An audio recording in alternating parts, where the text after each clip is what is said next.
Believe it. I'm just doing another broadcast for the Daily Jacks on AVA Live Radio. And a news bulletin comes in. And I'm like, I have got to do this one on live stream because you know what? Not only should we be thinking about this from this point on, but this is a big one. This is something none of us even thought about. Think about this.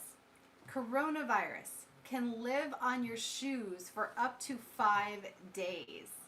Yeah, that's right. Think about how much. Do you wear your shoes in your house? I'm just curious. I try not to, and I usually always take them off. But come to think about it, sometimes when I have a lot in my hands, I don't drop the stuff before I go into the kitchen. So, really, even though I clean the kitchen a lot and I clean the kitchen floors a lot, I will never do that again. I'm literally going to, and during coronavirus time, actually, no, I drop everything off at the door because I don't bring it all the way in. But typically, on other moments in time, I have walked into the kitchen area from the door. But I will never do this again. You have to hear this. And I want to know what you think about it because, maybe you don't walk into your home, but I don't know. Just think about this. Infectious disease experts warn that COVID-19 can live on your shoes for up to 5 days. Experts have always known that shoes are a breeding ground for germs, bacteria, with 2008 study from the microbiologist from University of Arizona finding that the average shoe contains more than 421,000 bacteria, viruses, and parasites. Oh my God. Really? I can't even imagine. Hello, you guys. Think about this. Are you wearing shoes right now? I'm not wearing shoes right now, but right now, I just want to take all the shoes out of my room and put them by the door. I don't even want them in here because we even pick them up from the door and put them in our closet, right? Bad idea. I think all shoes should be just left at the door or scoured or bleached. Maybe we should put like a pan, right, by the door and put like a solution in it. Keep a little bit of bleach, a little soap and water, some kind of solution in there, just so you can put the soles of your shoes in. But if bleach is in the water, it could actually damage your shoe. But a very little bit, something that's microbial, that kills bacteria. Maybe there's a spray we can get. We'll have to think about this and figure out what kills germs because it's got to go by the door and it's got to protect our feet and clean all these shoes. Now you know I'm going to get really obsessed with this. I was just loading this for tomorrow's story. While there have been no studies focusing specifically on how long it can live on a person's shoe, here's where they're getting the information from. Coronavirus can live on cardboard for up to 24 hours. Now listen, this is why if you're getting packages at home or you're dealing with cardboard, you have to wear gloves.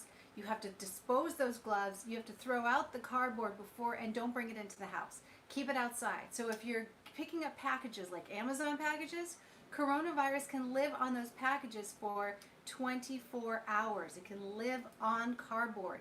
It's really important you guys pay attention to that. Because, why are we quarantining? We just walk it right in the house and you're shopping like crazy. You know what I mean?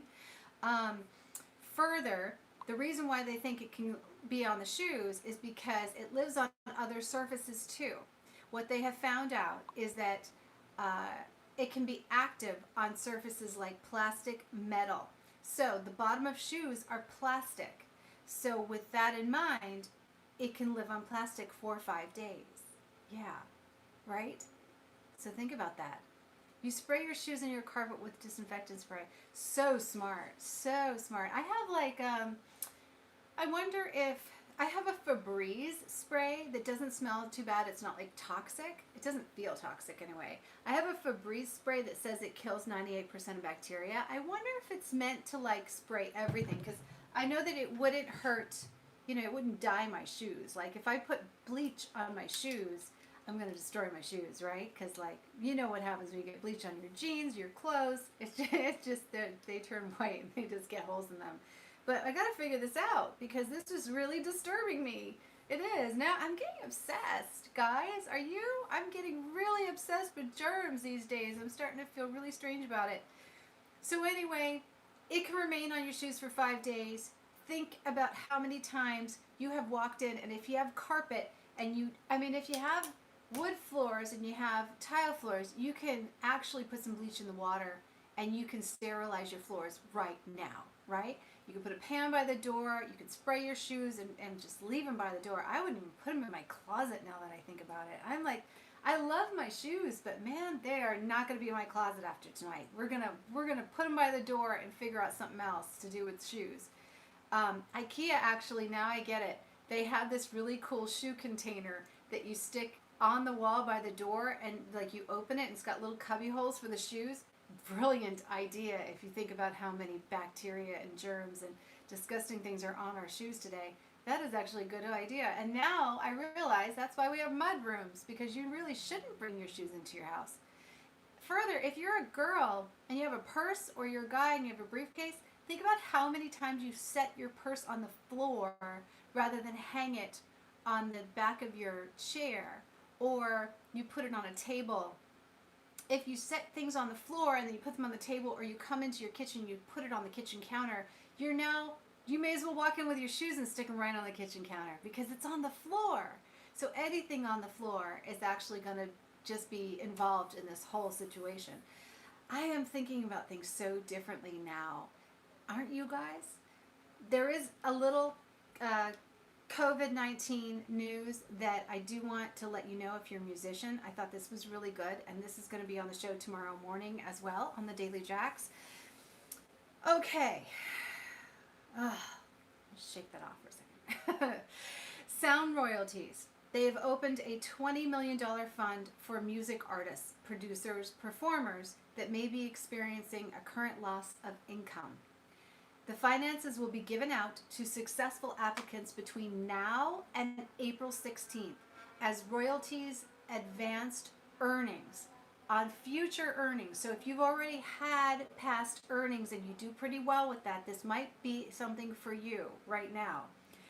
Absolutely no fees or interest of any kind for 1 year. So you do have to pay the money back, but they figure a year from now you will continue to earn the same amount of royalties that you've already been used to. So if you are an artist, I would think, if you are an artist that regularly receives a check for streaming services, then you can go to soundroyalties.com.